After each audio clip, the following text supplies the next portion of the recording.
Salford. It was only through my pig-headed perseverance that it was repaired. Williams would never have tried to. Sometimes we don't like to lose things, do we? Whether it's an elderly loved one, favourite CD, £5 note. I didn't know what made me keep persevering. I think it was because we were so different, but yet so much alike. I got used to little things he used to say. He'd text me late at night, fucking ordering me to bring Sterling Super Kings and Smirnoff. Then when I get there, he'd tell me to pour myself a drink. And then when I poured myself a drink, I'd smile and say, "Don't embarrass yourself, girl." And then he'd go to the toilet and tell me not to go at all that night. Never mind, leave it 10 minutes. Or he'd tell me not to nick the toilet rolls.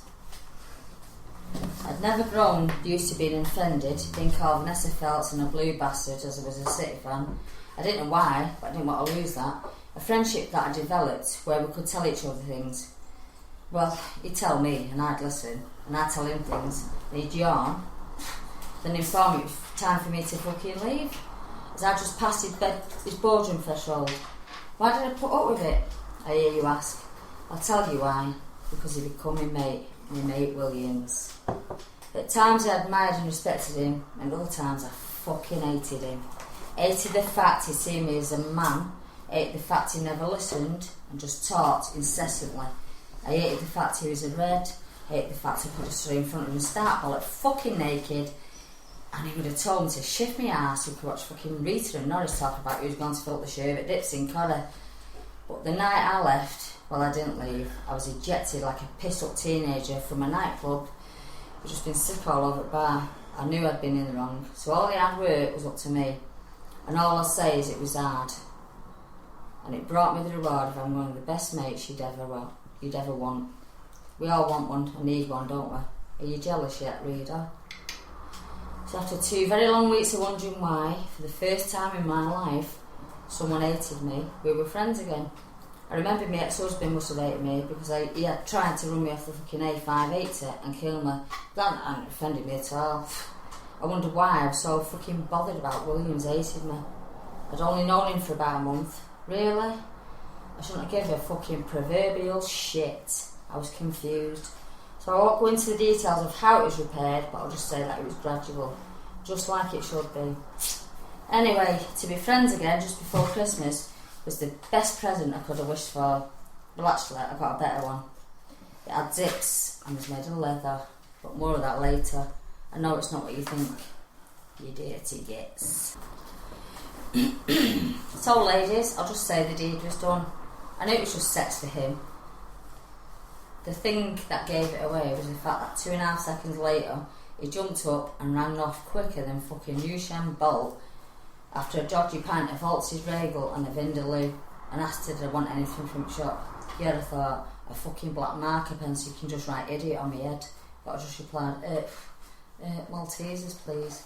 Hanging on to the last bit of dignity I had. A thought flashed through my mind that he had a hidden camera and was going to sell it on fucking a dodgy video shop on Bolton Road. However, common sense made me realise he wouldn't get much more than £2.50 if he was lucky. In fact, he'd probably have to fucking pay them. Feeling a complete twat and hurt, I lay there ever so quietly.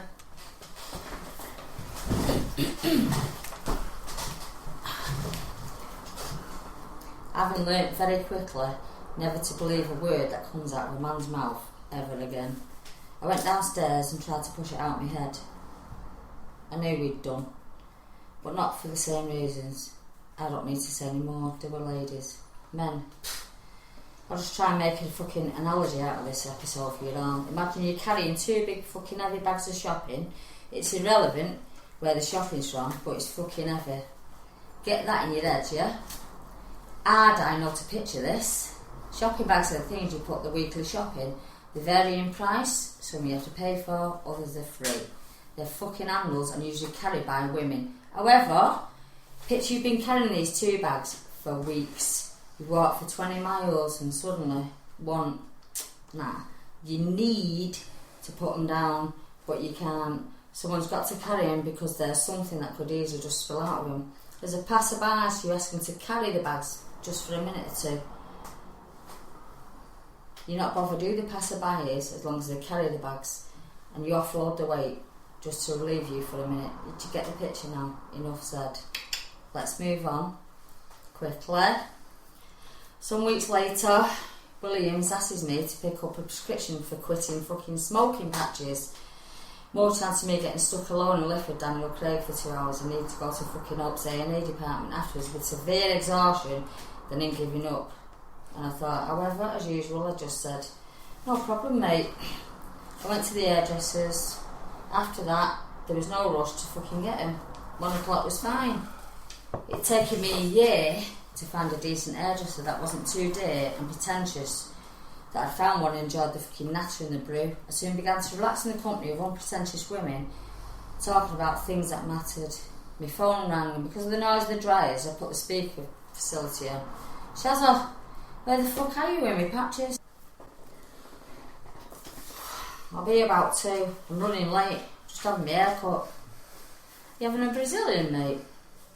At that precise moment he asked me, the dryer went silent, as did the other women in the fucking salon. His question could be heard by everyone in there, including a woman who looked puzzled and fucking no doubt wondered if there was a room at the back of the salon where you could get down and be intimate with the men from more far afield than fucking Otto. Bastard, I thought. Tell him I'm not insured for anything like that. Got sued once but I won't go into that, my hairdresser said. So I cut him off. The first time I'd ever done that, he did it all the time. I felt myself cold red and then suddenly burst out laughing and informed the rest of the women that were there that the collar was okay really, just a little bit, well, thoughtless sometimes. Didn't think before he put his fucking mouth in gear, or so I thought, because that afternoon was going to change that perception forever. Well, for a couple of hours anyway.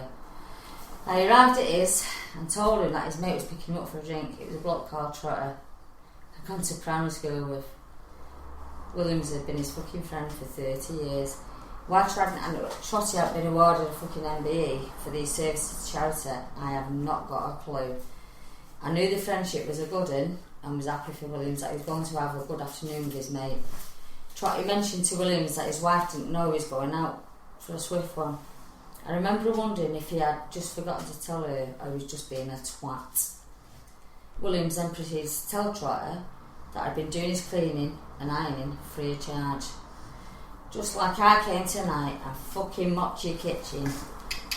Scruffy twat.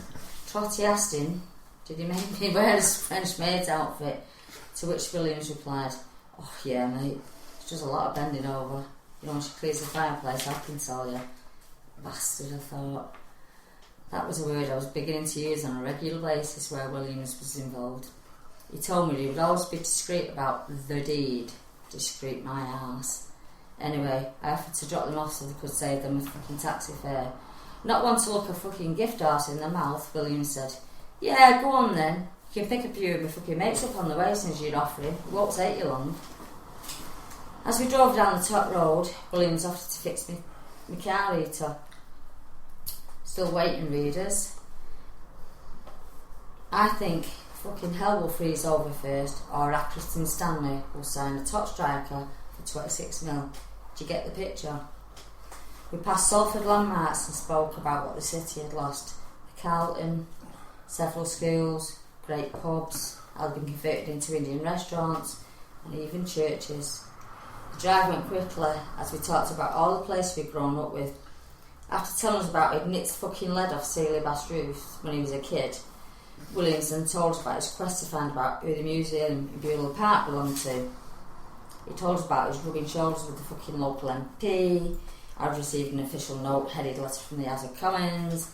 I wondered if he could have hidden debts with some sort of maverick for the people of Salford. I picked up his friends Nick and his son Saul. After chatting briefly to Nick, I was pleasantly surprised that Williams knew normal people. It passed my mind how on earth they could put up with him. Come in for a quick one, he said. I don't drink in the day, which is partly true. I don't drink much in the day, I should have said. Go on, Trotty said. I wavered for about a second and said, oh fuck it, I'll have a quick one. 4 double carders and coke later, I was starting to feel warm inside. The warmth wasn't entirely due to the drink. It was more to do with what's coming out of William's mouth, and for once he wasn't fucking bullshit. There was a rapport between the four men that made a refreshing change from listening to conversations, hysterectomies and fucking Emmerdale. I spoke to Nick, who I learnt was William's cousin. His cousin and I spoke at length about various things. We've discovered we had similar childhood experiences, and now we'd both grown up doubting our abilities. But as I spoke to Nick, it was obvious that the relationship between him and Williams was more than that of cousins. They both took great pride in the fact that they were both called Salford Irish, meaning that their grandparents come from Ireland to upbuild the fucking Manchester Ship Canal. Nick knew Williams inside out. He knew he was erratic, unpredictable, capable of getting into trouble. Didn't think things through, and it's a big but he was a deep, caring and intelligent man who sometimes lost his way. Nick was more of a brother to Williams, and that was clear. As Williams stood outside having his 10th fucking ciggy of the day with Saul, Nick told me about when William's dad was dying and he asked Nick to look after him. Nick said he'd tried his best and would continue to do so. And do you know what? I believe he will. Williams asked, in fact no, told me to take a picture of him and Trotter. I took the picture of them both. Grinning after their fourth pint, and Williams said, "Put it on Facebook, mate." "Nah, don't do that. My fucking missus will see it, won't she?" said Trotter, sounding like a fucking man feared for his life. Shithouse. Saul Williams. Go back. Saul, Williams' nephew, was telling me about being in a rock band. Williams asked him, "Do you want your Uncle Nobed to write you some lyrics for your band?" Oh dear God, I thought, what a fucking earth is he going to come up with? I asked myself. Saul, a polite, genuine young man, smiled and just said, "Alright then." Williams and Saul fucking locked out, and the rest of us just waited for the results. Williams decided because Christmas was coming up, he would come up with a Christmas song, as they're the ones that would make the most money. "Look at that fucking bastard, Nobby Older," he said. "They bring him out every Christmas, the brummy bastard," he added eloquently. Anyway, after having his head down for 5 minutes, he came up with the following. "I'm dreaming of a white Christmas. It's not the one you're thinking about. It's a bag of powder to deaden the pain, when the dealer's the only one who gains. People rushing, all excited. Credit cards bashed. Visa delighted. Jingle bells are ringing. Wonder why my head is binging. Coming down ain't much fun. Like looking down a loaded gun. Pull the trigger, get me out. Is this what Christmas is all about? The only turkey I'll see is a cold shivering wreck that's me. Merry Christmas one and all. Time is up, I've had my fall." Well, we were pleasantly surprised, and I can tell you that. He told Saul that if he and his band couldn't make something of that, then they needed the fucking acid kicking. We were shocked that he could produce something so poignant so quickly, and sat there in stunned silence. Williams looked at his nephew and asked him, "Who's fucking Uncle Nobed now, eh?" I think Saul was as surprised as I was. He looked at his Uncle Nobed and smiled. He didn't need to say anything, as the smile just said everything. It just said, "Thank you, and I think you're great," all at the same time. All of a sudden, Williams' phone binged with a Facebook notification. He looked at the message that had just come through and smiled. It was from an old school friend, Jackie Hobbit, who had put a pair of old buddies. We all smiled. 2 seconds later, it binged again. Trotty didn't smile, as seen it was from his fucking wife, who'd added the news comment, which read, "Pair of wankers more like." Williams laughed loudly. Trotty, however, didn't. "Get to it bar, Trotty, you tight git. And make sure you get shazzed or double and don't fucking embarrass yourself," Williams said. Trotty came back from the bar with several drinks, and Williams took mine from him, smelled it and said, "Smells a bit fucking coffee, that mate." Williams' phone binged again, and when he looked at the screen and read the text message, his face looked like a Christmas tree as he noticed "I like." "What are you smelling at, Williams?" said Trotter. "I've got a light from Rose Stubbs," he replied. "You've got to let it go, mate," said Williams' uncle.